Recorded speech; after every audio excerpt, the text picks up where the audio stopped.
Okay, we're back with another review. It's that X-Men Fantastic Four that I love so much. It's time to rip on the Fantastic Four again.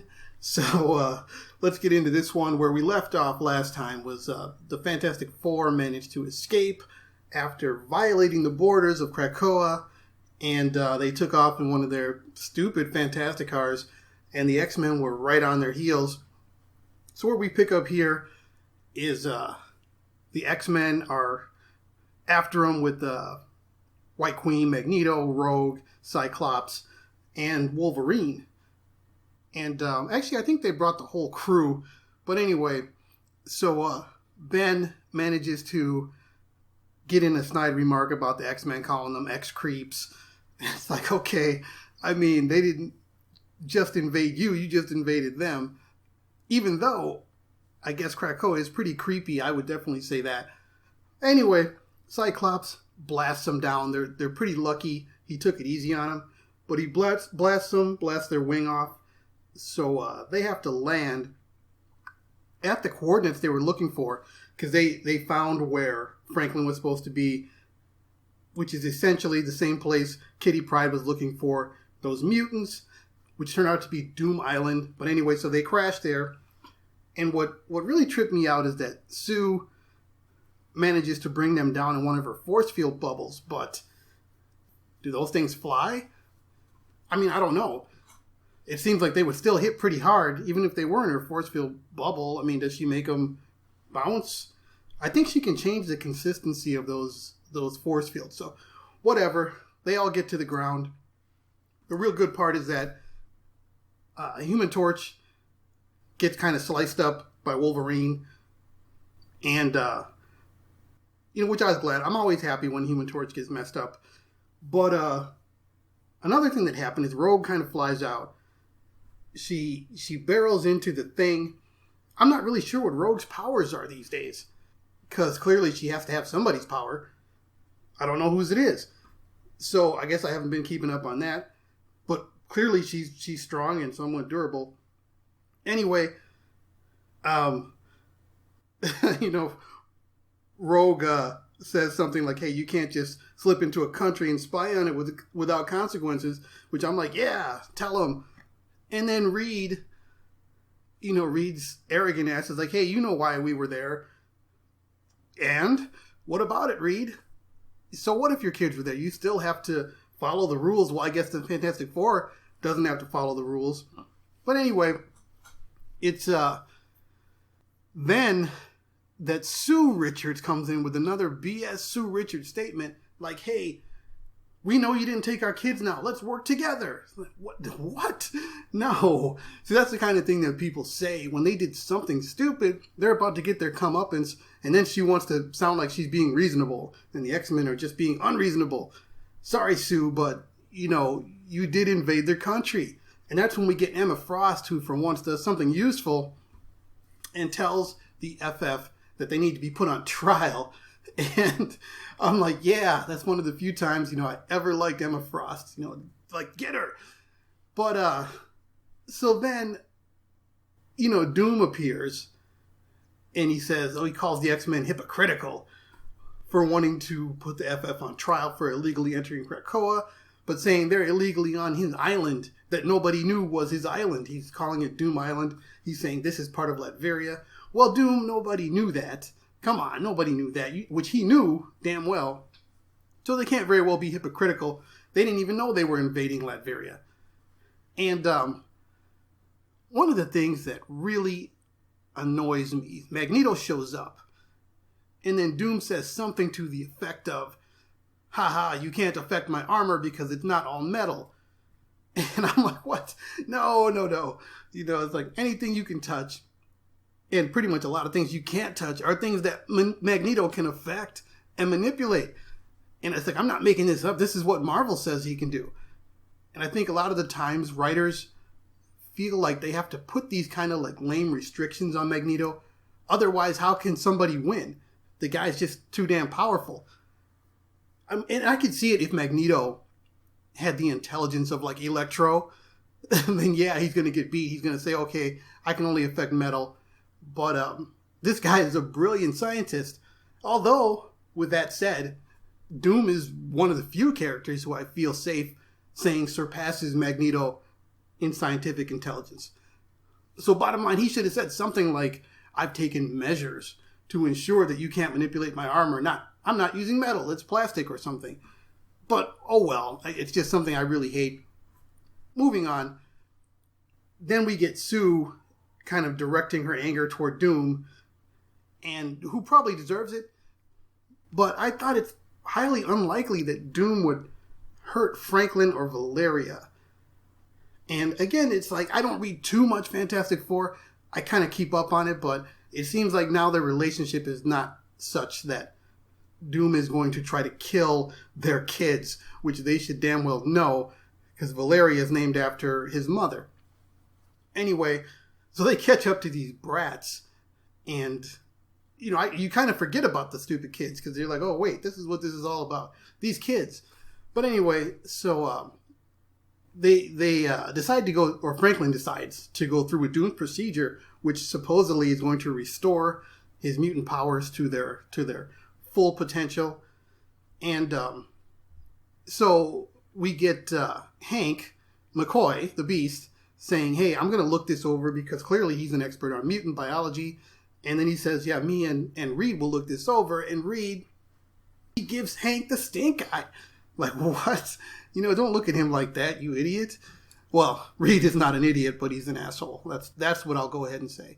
But yeah, he I'm sure that Reed, with some time to study, a brief time, he can go ahead and probably surpass Hank McCoy at whatever field he wants to learn about. But right now, that instant, Hank McCoy is the superior scientist when it comes to mutant biology.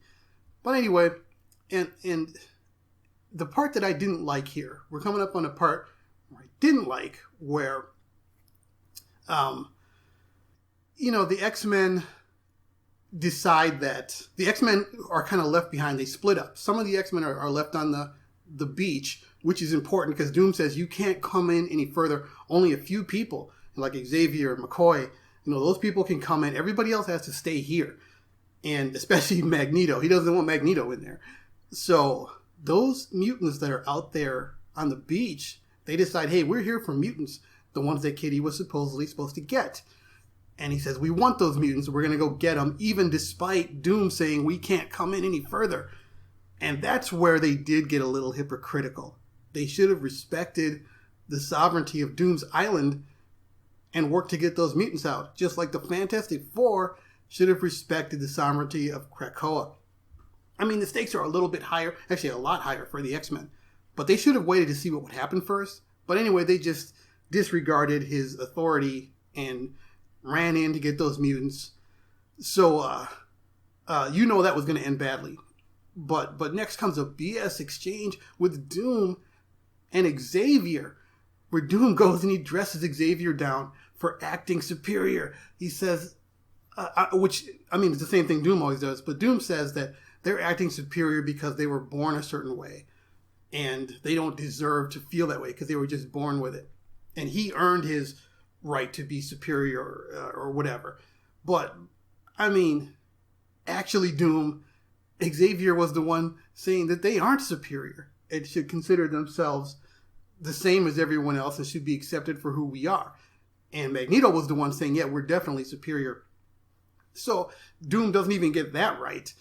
And then, on top of that, the world just wouldn't let Xavier and the crew live.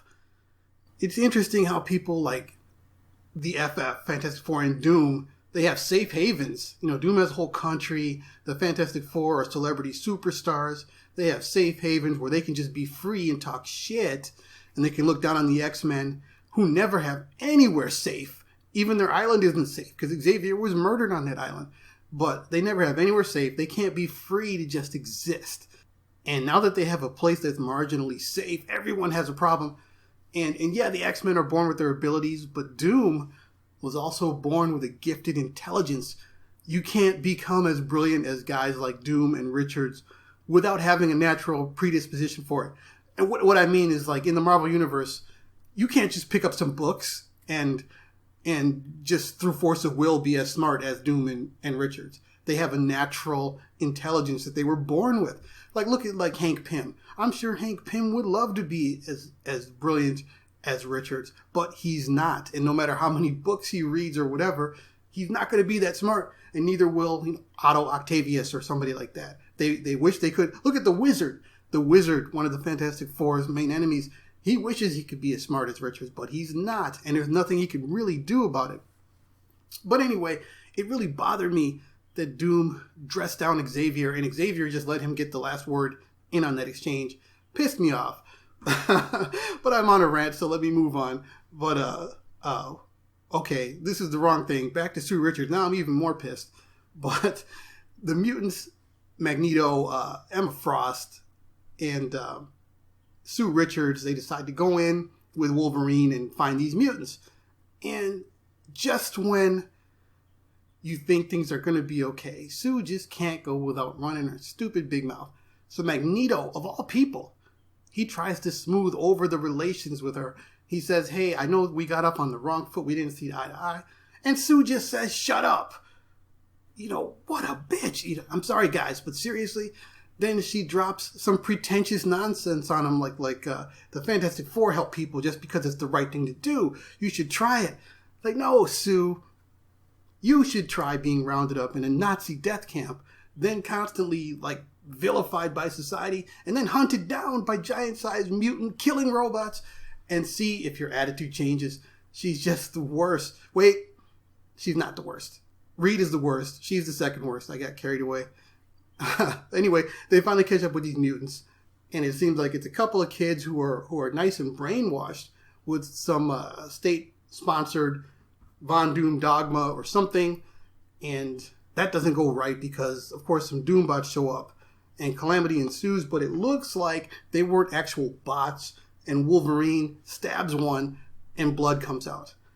Well, and Emma kind of sensed a little bit that these might not be robots, but what I don't get is why Wolverine didn't sense that this was a person in there. And it looks like when they pull kind of the mask off, like this might be some of the mutants they were looking for, that Doom dressed up in these costumes, in these Doom armor suits or something, so the X-Men would, I don't know, trigger some kind of war. I don't know what Doom wants in this kind of in this scenario so far. But anyway, Doom gets word, of course, and the giant Doom Sentinels that we saw last issue are unleashed. And I'm guessing they won't be made of metal, so Magneto can't stop them. They'll probably be made of plastic or something. Jeez. But, and that's the end of that issue. That's the end of that issue where we got these giant robots coming to essentially, I guess, round up, kill X-Men. I don't know what they're going to do. And I wouldn't be surprised if the Fantastic Four just stepped to the side and were like, you guys handle this. But anyway, about Doom, I'm still not sure what's going on here. The last I caught up with Doom, besides his current Doom comic, but the last I caught up with him before that was the infamous Iron Man, which I think was 2 or 3 years back. And since then, I thought he wasn't quite as villainous as he was before. This seems to be a return to the old school Doom, who's just like, ha ha ha, my evil plan. But I don't know, sometimes it's just different writers with different ideas of how Doom should act, but this seems like it's just not jiving with who Doom is supposed to be now. Either way, I'm still enjoying it. The thing is, I'm loving this comic, just not only for the chance to dump on the FF, but it has been a fun romp, and it's full of little ideology clashes that make things really interesting. And although, speaking of ideology clashes, one thing I wonder, I think the X-Men have some kind of saved biological pattern for every mutant. Does that include Franklin Richards?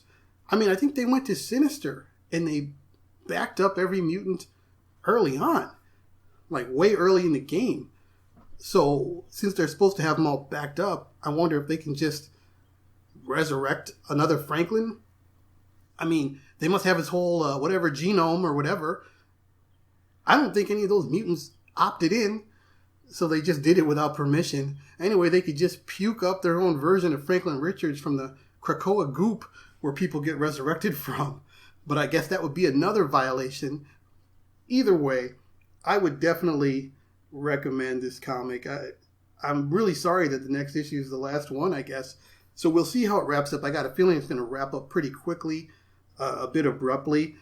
But this is pretty good so far. So I'll be very glad, especially if the Fantastic Four end up looking like the chumps that they are. That's always good for me. But we'll see what happens next time. Let me know what you guys thought, and I will catch you next time.